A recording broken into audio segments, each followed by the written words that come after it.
Hello friends, आप सभी का पारिक क्लासेस जोधपुर के इस डिजिटल प्लेटफॉर्म पर हार्दिक स्वागत है।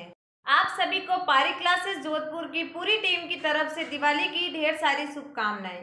आज दिवाली के पावन पर्व के शुभ अवसर पर हम राज्य के नीति निर्देशक तत्वों के बारे में जानेंगे। तो चलिए क्लास शुरू करते हैं। भारतीय संविधान की प्रमुख विशेषता राज्य के नीति निर्देशक तत्व हैं, जो आयरलैंड के संविधान के अलावा विश्व के किसी भी संविधान में नहीं अपनाए गए हैं। भारत के संविधान निर्माताओं का एकमात्र लक्ष्य था कि भारत को एक लोक कल्याणकारी राज्य बनाए, इसलिए उन्होंने आयरलैंड के संविधान से नीति निर्देशक तत्वों की व्यवस्था को अपनाया। सो फ्रेंड्स, सबसे पहले हम जान लेते हैं कि नीति निर्देशक तत्वों का अर्थ क्या होता है। राज्यों को दिए जाने वाले वे निर्देश जो जनता के हित में हो तथा जिनका उल्लेख संविधान में किया गया हो, उनको राज्य के नीति निर्देशक तत्व कहते हैं। ये तो हुआ नीति निर्देशक तत्वों का अर्थ। अब हम जानते हैं नीति निर्देशक तत्वों की आवश्यकता क्यों पड़ी। नीति निर्देशक तत्व देश के नागरिकों का सामाजिक, आर्थिक एवं नैतिक उत्थान के लिए आवश्यक है। भारत के नागरिकों को स्वतंत्रता, समानता और न्याय प्रदान करने के लक्ष्य को क्रियान्वित करने के लिए नीति निर्देशक तत्वों की आवश्यकता हुई।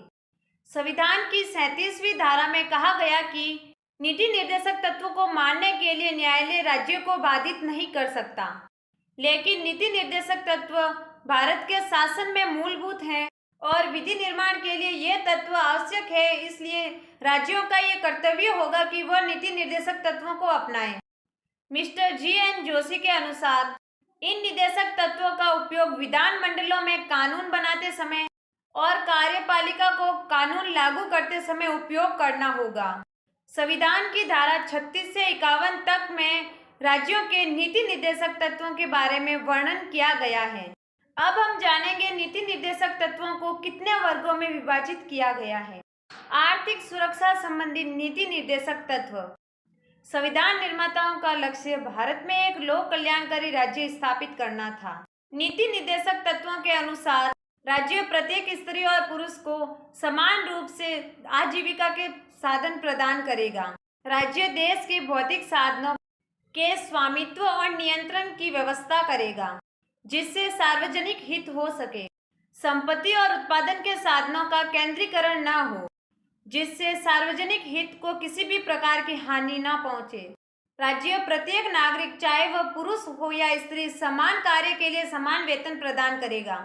राज्य श्रमिक पुरुषों और स्त्रियों के स्वास्थ्य तथा शक्ति और बालकों की सुकुमार अवस्था का दुरुपयोग नहीं करेगा। संविधान में कहा गया है कि राज्य युवकों तथा बच्चों के शोषण तथा भौतिक और नैतिक परित्याग से रक्षा करेगा। व्यक्तियों को अपने अनुकूल अवस्था में ही कार्य करना पड़े तथा गर्भावस्था में कार्य न करना पड़े। राज्य गांवों में कुटीर तथा सहकारी उद्योग को प्रोत्साहन दे। राज्यों में वैज्ञानिक तरीके से कृषि का संचालन हो। राज्य पशुपालन की अच्छी व्यवस्था करे तथा उनके वध पर रोक लगाए। 42वें संवैधानिक संशोधन के बाद कहा गया कि कानूनी व्यवस्था का संचालन समान रूप से किया जाए तथा समाज के कमजोर लोगों को कानूनी व्यवस्था निःशुल्क उपलब्ध करवाई जाए। 44वें संवैधानिक संशोधन में कहा गया कि राज्य न केवल नागरिकों की आर्थिक स्थिति को सुधारेगा, वरन उनके बीच के भेदभाव को भी मिटाएगा। सामाजिक हित संबंधी नीति निर्देशक तत्व। राज्य लोगों के जीवन स्तर को सुधारने का प्रयत्न करेगा तथा स्वास्थ्य संबंधी सभी योजनाओं को निःशुल्क करने का प्रयत्न करेगा। हानिकारक मादक पदार्थों पर प्रतिबंध लगाएगा। राज्य SC/ST के अर्थ संबंधी तथा शिक्षा संबंधी हितों की विशेष उन्नति करेगा तथा शोषण से रक्षा करेगा। न्याय, शिक्षा तथा प्रजातंत्र संबंधी नीति निर्देशक तत्व। न्याय की प्राप्ति के लिए राज्य सभी नागरिकों के लिए समान कानून की व्यवस्था करेगा। बालकों के लिए निःशुल्क तथा अनिवार्य शिक्षा का प्रबंध करेगा। ग्राम पंचायत के संगठन की ओर कदम उठाएगा और उसे शासन चलाने के लिए अधिकार प्रदान करेगा। प्राचीन स्मारकों की रक्षा संबंधी तत्व। राज्य प्राचीन स्मारकों और कलात्मक महत्व के स्थानों और राष्ट्रीय भावना वाले भवनों की रक्षा करेगा। राष्ट्रीय स्मारकों में ऐसे भवन जिसमें इतिहास संबंधी कुछ जानकारियां हो, उन सभी की राज्य रक्षा करेगा। अंतर्राष्ट्रीय शांति और सुरक्षा संबंधी नीति निर्देशक तत्व। हमारे देश का आदर्श वाक्य वसुधैव कुटुंबकम है।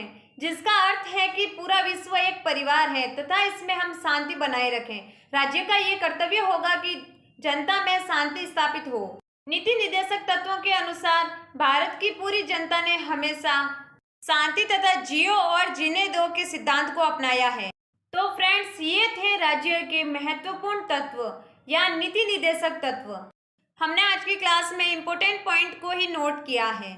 नीति निर्देशक तत्वों की किस प्रकार आलोचना की गई है, आइए अब उसके बारे में जानते हैं।